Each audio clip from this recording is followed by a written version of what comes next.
हाँ। बेटी के कई रूप है। बेटी जब एक बार शादी होके ससुराल से विदा हो जाती है, उसके क्या सुख दुख है वो वापस पियर में उसको कम जाहिर करती है। वो घर होता तो पियर वाला भी उसका अपना ही है, पर वो अपने जैसा हो जाता है बाद में, अपना नहीं होता, अपने जैसा। ठीक है। तो वो बेटी वापस आती है शादी के बाद और उसके पिता उसमें आए हुए बदलावों को देखते हैं कि क्या बदलाव मेरी बेटी में आए।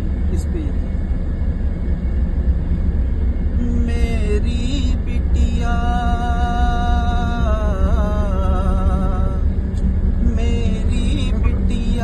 अब मुझ पर पिता सोच रहे हैं, मेरी बिटिया अब मुझ पर अधिकार न कोई जताती है। अपने मन की कहने में वो मन ही मन सकुचाती है। करती भाव भंगिमा ऐसी जैसे सब कुछ अच्छा हो।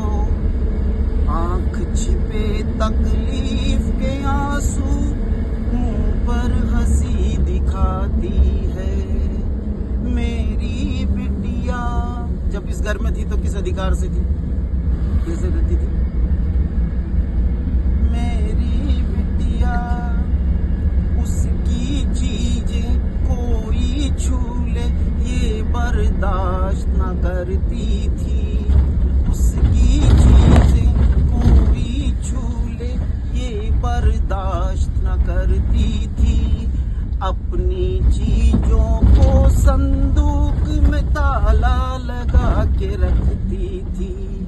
अब घर के कोने कोने में उसकी याद सताती है। छोड़ दिए अधिकार भी उसने, बस कर्तव्य निभाती है। छोड़ दिए अधिकार भी उसने, बस कर्तव्य निभाती है। मेरी बिटिया पिता क्या महसूस कर रहा है, शायद वो दौर वापस आ जाए बचपन का।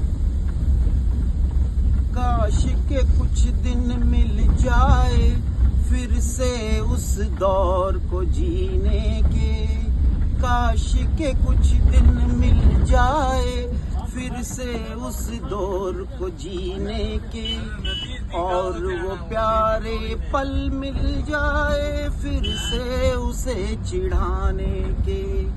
मुझको ये मालूम है वो दिन लौट के अब नहीं आने के। रीवा जी को समर्पित। मुझको ये मालूम है वो दिन लौट के अब नहीं आने। बेटी जब विदा हो जाती, अल्हड़ दिन वो बीत गए, अब दिन हो गए सया।